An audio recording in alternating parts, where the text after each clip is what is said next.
화요일 아침 CJB 모닝와이드 함께하고 계십니다. 예년보다 좀 일주일 이상 빨리 벚꽃이 만개했는데요. 네. 청주에는 무심천이 대표적인 꽃놀이 장소죠. 그런데 올해는 이 코로나19로 인해서 마음껏 즐길 수는 또 없을 것 같아요. 맞습니다. 그래서 보도국의 홍우표 기자가요, 이런 우울한 심정을 좀 달래기 위해서 무심천을 중심으로 한 도심상의 변화를 화면에 담았습니다. 만나보시죠. 흔히 청주의 젖줄이라고 불리는 무심천. 청주시 가덕면 일대에서 발원해서 청주 도심을 관통하는 34.5km의 하천입니다. 무심천이라는 하천명은 사실 그리 오래되지 않았습니다. 장구한 세월, 이 하천은 다른 이름으로 불러왔습니다. 바로 대교천입니다. 현재 청주 육거리 시장 지하에 묻혀 있는 남석교가 바로 대교입니다.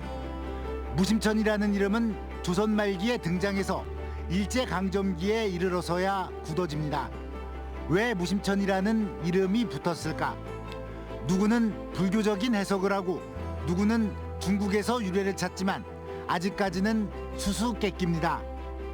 이야기를 이렇게 만들어서 하는 거지 정확한 문헌 기록에는 왜 무심천이라고 했는지 그 이유를 밝힌 문헌은 단 하나도 없습니다. 지금 이제 학자라든가 또 일부 글 쓰는 분들이 이 말을 붙여가지고 또 일부 이제 그 불교계 사람들이 이제 어떤 불교적인 어떤 색채가 강한 심천 무심 사상에서 나온 무심천이다 이렇게 해석을 하는데 기록상으로는 나오지는 않습니다. 1921년에서 1932년까지 무심천에 제방을 쌓으면서 지금의 외형을 갖게 됩니다. 이전까지 무심천은 사행천이었습니다. 하천의 범람이 반복되면서 뱀이 가는 모양처럼 구불구불 흘러갔던 것입니다. 지금도 청주 구도심에서는 이런 사행천의 흔적을 찾아볼 수 있습니다. 지금 원도심 지역은 비가 올 때마다 유로가 바뀌었다고 봐요. 왜 그러냐면 땅을 파보면 지금 문화동 일대까지가 발굴 조사를 가끔 이제 어떤 건축행위가 있어서 발굴해 보면 전부 다 뻐럭층입니다. 그러니까 청주 원도심 지역은 거의 지하에 뻐럭층이 형성돼 있는데 그것은 바로 수없이 그 유로가 변경되면서 하천이 흘렀다고 하는 그것을 보여주는 거죠.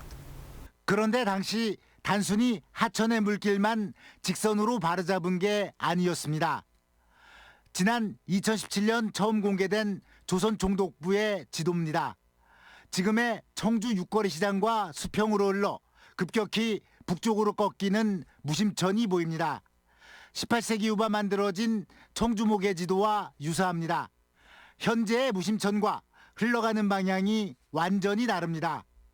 청주 구도심 동쪽을 파고들어 흐르던 하천은 지금의 청주대 앞에서 급격히 방향을 틀어 미호천으로 향했습니다. 1923년에 만들어진 이 지도는 일제강점기 이전 과거 무심천의 모습을 생생히 보여주고 있습니다. 그러니까 일신여고와 석교초등학교 사이의 복개도로로 해서 육거리 시장을 그 입구, 그러니까 육거리 시장 동쪽 입구로 해서 들어가는 것이 그 원무심천입니다. 그래서 그 남주동을 돌아가지고 그 중앙공원 서쪽, 지금 저희가 그 재현된 중앙공원의 청주읍성 서벽 그 앞으로 흘러가지고 기계공고 앞으로 해서 그 빠져나가는 것인데요. 그 효성병원 앞에서부터 지금 서쪽으로 대규모로 돌렸다고 보시면 됩니다. 지난 2017년 청주에 물난리가 났습니다. 당시 무심천 하류 지역에 위치한 내덕동 사천동 일대도 침수됐습니다. 이 일대는 과거 청주 구도심의 상습 침수 지역이었습니다. 이 또한 무심천의 흐름과 관련이 있습니다. 큰 비가 올 때마다 물에 잠기는 곳이 내덕동에 옛날 MBC 방송 그 앞자리 지금 이런 데는 아주 굉장히 지대가 낮은 거죠. 거기서부터 이제 사천동까지 쭉 지대가 낮은 거고 그것이 크게 봤을 때는 무심천 유로하고도 관련이 있다라고 생각은 됩니다. 그러니까 무심천 유로가 그쪽으로 흘렀을 가능성이 아주 높은 거죠. 무심천은 원래 청주 도심과 비슷하거나 다소 높은 위치에서 흘러가는 이른바 천정천입니다. 일제강점기 무심천에 제방을 쌓는 것과 동시에 구도심의 높이는 최대 1m 이상 높아집니다. 지금의 청주 육거리 시장과 남주동 일대가 생겨나게 된 것입니다.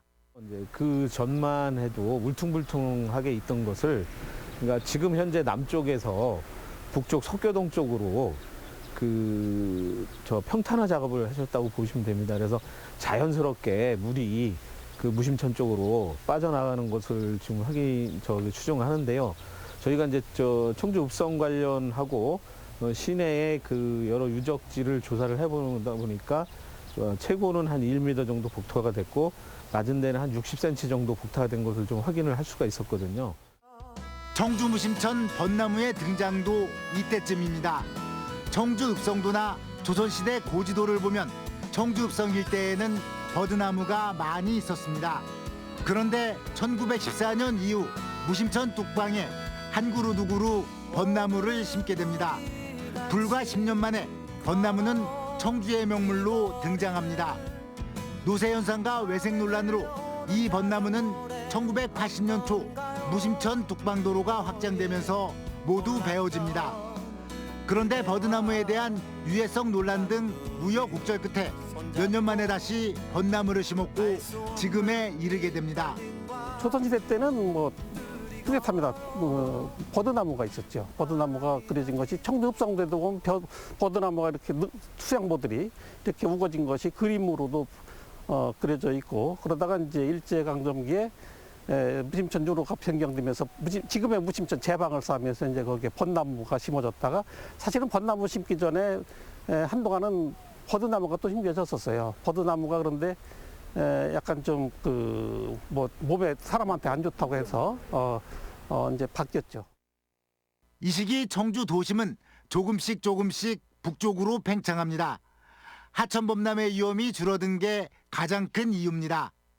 일제 강점기의 지형도를 보더라도 지금 청주 읍성이 주로 이제 지금 보면 이제 남문로하고 북문로에 약간 포함돼서 여기에 원도심 지역이 있었는데, 사직대로 이제 북쪽으로는 마을이 없이 논밭으로 있었던 걸로. 무심천만 변화를 겪은 것이 아닙니다. 청주의 역사 원류를 보여주고 있는 정북동 토성을 끼고 흐르는 미호천의 물길도 이때 바뀌게 됩니다. 정북동 토성에서 떨어져 흐르던 하천을 바짝 붙이게 된 것입니다. 최근 나루터를 찾기 위한 발굴 조사에서도 이 흔적이 발견됐습니다. 1918년 그 일본 그 육군에서 제작한 지도를 보면은 우리가 잘 아는 정북동 토성에 그 바로 앞에 무심천이 지금같이 이렇게 현 무심천이 아니라 원래는 그 오창 쪽으로 더 그 영일만 같이 만식으로 굽어져서 이렇게 있던 것을 지금 이제 그 땅을 잘라가지고 그 만들었다고 그렇게 보시면 됩니다. 도시의 탄생과 발달에 하천이 미치는 영향은 지대합니다. 청주 무심천은 그 어떤 하천보다 인위적인 변화를 많이 겪어왔습니다. 어쩌면 도시 때문에 하천이 더 큰 변화를 겪었다고 할 수 있습니다. 청주 도심 발달 과정에서 가장 아쉬운 부분은 청주 무심천의 많고 아름다운 지천들이 이른바 복개 사업으로 우리들 눈앞에서 사라졌다는 점입니다.